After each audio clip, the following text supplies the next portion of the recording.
kicker. Ah! Part 3. Michael J. White loses 100 times out of 100 times versus Bruce Lee. Now, why is that? I'm gonna expose that in this video. Make sure you stick to the end of the video, okay? The reason why is because Bruce Lee kicks better than Michael J. White. He's faster and more flexible. Don't believe me? Watch what I'm about to show you, because I'm gonna click a link above here so you can actually see this for yourself. Okay, there's a video of Michael J. White where he is doing a demonstration, and the guy is this much shorter than him. Literally this much shorter than him, okay? Now, the thing was to kick a thing above the head, off of his head. Now, if you guys see Michael J. White when he's preparing for this, and I don't know why he's thinking he's delusional, he should know his flexibility limits, he throws a spinning kick. Now keep in mind, this is his head. So kicking something over this guy's head would mean that the thing is literally at his own head level, not higher, and he's not even able to do that. And I'm gonna expose why, okay? The thing is right here, the guy's head is right here, the bottle is here, he stands like that and he throws a spinning kick or two, I think one or two, like this, at this level, exactly at this level here. But not as good as mine, of course, but exactly at this level here. Only look at my head, I'm keeping my head straight. So you guys can see that my head is here and the kick is here. When Michael J. White does it, he leans back. For two reasons. It makes the kick look higher and he's not flexible. So it actually helps you get your leg that high. For him, that's high, but that low, whatever. Now, he doesn't end up doing this kick. Why? He ends up doing a tornado kick, which looks impressive, but the first time, he misses. And the second time, he hits it, but he almost falls, loses balance. But why? Because the tornado kick, look at my legs. You spin, you jump, and you kick. But when you kick, your legs are like this. So he's basically this far in the splits when he's doing that tornado kick. That's why he needs to jump. Michael J. White makes his kicks look high by jumping. Because if I only kick this high, which is the equivalent of this splits right here, and then I jump, of course my kick is gonna look high. Doesn't make it true. Of course he then can reach someone's head, or above someone's head, or his own head level. That's how much Michael J. White sucks, okay guys? Now, another way you could see that Michael J. White is not as good as Bruce Lee, if you guys watch the sparring clip here above, okay, you will see that in this sparring clip he throws an axe kick, like this high. It goes above his head, but think logically guys. He's only going this far in the splits, and he's not bringing his head to his knee. If you guys watch Bruce Lee, okay, when he has that scene against Chuck Norris in Way of the Dragon at the end, when he's preparing for the fight, he does a stretch kick. Yeah, the proper way. How is that? His leg touches his chest. Now Bruce Lee couldn't do a side split either, guys. So his leg is not completely straight. Like it's not like this. The kick is not like this. Watch, I'm gonna demonstrate it. Okay? It's not this way. Ah! I'm keeping my shit straight. Ah! But my leg's still going up. He lacks flexibility, but nevertheless, he still manages to go way above his head, and he still manages to make the leg touch his chest. How? By leaning forward a little bit at the end. So it will look, Bruce Lee's stretch kick would look like this. He will lean forward. So it will be like right here. Michael J. White can't even do that, guys. On top of everything else, he's slow. Now, moving on to the topic of the video. The topic of the video is how to be the best kicker part 3, okay? Now, part 2, if you guys haven't seen part 2, in part 2 I did jump kicks. But not real genuine jump kicks with both legs. I did jump kicks like this, where you come from here like the Karate Kid, you jump and then you land on the other leg, okay? There's a kick I did in the beginning, spinning axe kick, which looked like this. Ah! Tornado axe kick. Okay, and now, the first day, I did the same thing, but without jumping. All kicks without snapping. For the next 3 days, so today, yesterday, the day before yesterday, all kicks straight without snapping, so that I can kick every day and avoid the knee wear and tear. Today, it's gonna be genuine jump kicks. Okay, so I'm gonna be jumping off both legs, and then I'm gonna do stretch kicks. Okay, now, You should start this always by doing the kicks that are easier for you first, especially when you're out of shape. So, some of you might be surprised, but I'm gonna start this session by doing jump spinning kicks. Keeping my legs straight and keeping my toes pointing up. So I'm getting that axe kick type of stretch when I jump. I will also do it this way, sideways, the real Taekwondo way, okay? The first one might be a little Kung Fu-ish, but it's purely for the stretching to get my twitch muscles, fast twitch muscles flexibility, back to where it was 2 weeks ago before I was sick and before I didn't train for 2 weeks. So here it goes. From fighting stance, jump on both legs, keep my legs straight, my head straight, my body straight. Michael J. White can't do this either, guys. He cannot keep his body straight and bring his leg over his head. It's impossible for him. Now here we go. So I jump, and then make sure you come back into where you were standing. I'm gonna do 3 of these on both sides. Okay, that was 3. Now, other side.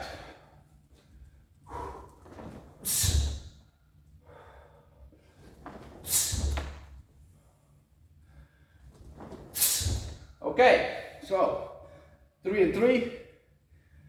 That's a total of 6 kicks. Now, why do I start with spinning kick? It's the easiest. The next ones are harder for me, so if I started with the other ones, the spinning kick will be super hard for me to do at the end. So now, I'm gonna jump, do the same thing, but instead of keeping my legs straight up like this, I'm going to put my foot sideways this way. I'm gonna start with right leg, the leg I just ended with.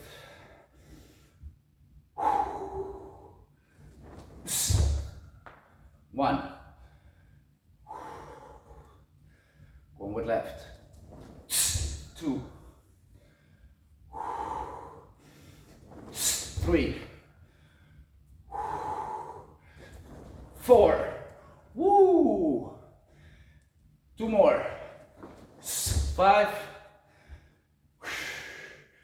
6. Pacha!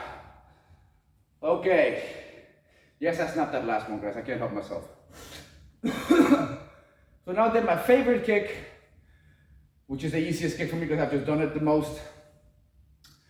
Now I'm gonna go on to crescent kick this way. Jumping, both legs same time.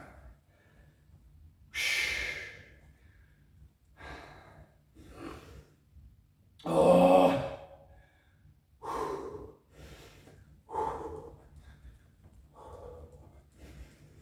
Always breathe enough, guys. I'm out of shape because I haven't trained in 2 weeks. That's why I'm taking deep breaths. Okay, here we go. Jump same time, cross and kick. And then stay like this. You don't have to sprint, guys. Come here and then bring it back.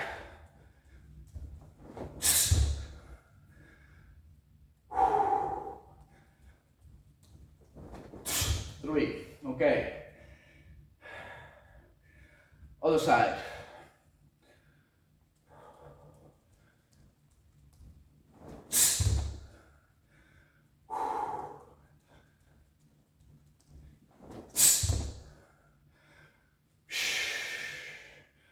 1 more. Fire! Okay, so that was crossing kick / axe kick. Okay, now I'm gonna do a combination of both. I'm gonna go crossing kick and then jump spin kick, both with jump.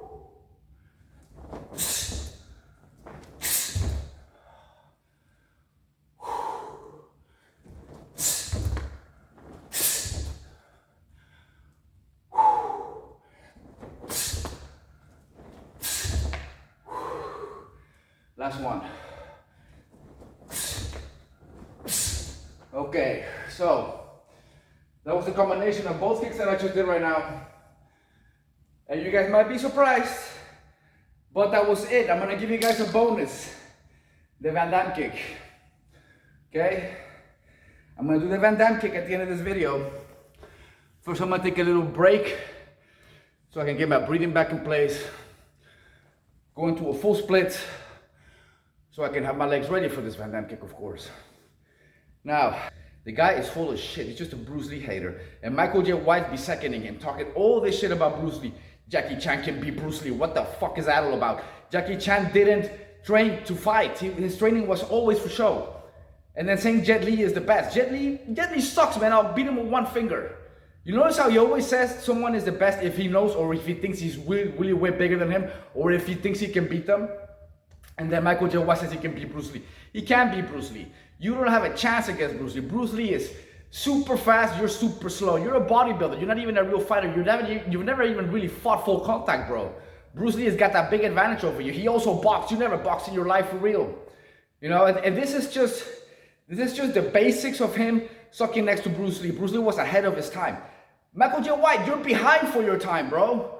Like, you suck so bad. I even challenged Michael J. White to a fight. He won't fight me. He denied fighting, wanted to fight Mike Tyson. If you guys haven't seen that video, click on the link above. You guys will see him responding to my challenge and saying that he didn't say the things he said about Mike Tyson when he did say these things. Michael J. White is a fraud. He can't fight. He's a bitch. Your real name should be Michael Gay Black, not Michael J. White. You're not white, okay? And you're gay as fuck with your stupid moves and your stupid tricks to make yourself look better than what you really are. Michael J. White is by far the most overrated martial arts movie star in the world. Everybody rates him as if he's someone that can actually fight. That fool can't fight. You can't fight for shit, Michael J. White. You suck, buddy. Period, okay? Now, last but not least, Bruce Lee was someone who's always pushing his own limits. Doing the very, very, very best he can with his training, always focused on fast, speed, fast twitch muscles, and fighting. Michael J. White's focus on training has mostly been on bodybuilding. Look at the size of his legs. He's got like chicken legs, and he's heavily on steroids. That's why his upper body is so massive, and his legs are so freaking tiny. Because steroids, one of the things steroids will do is they will inevitably, even if you do a lot of legs, they will inevitably make your upper body bigger than your legs. Just like Mikey Samurai's body. Look at his body.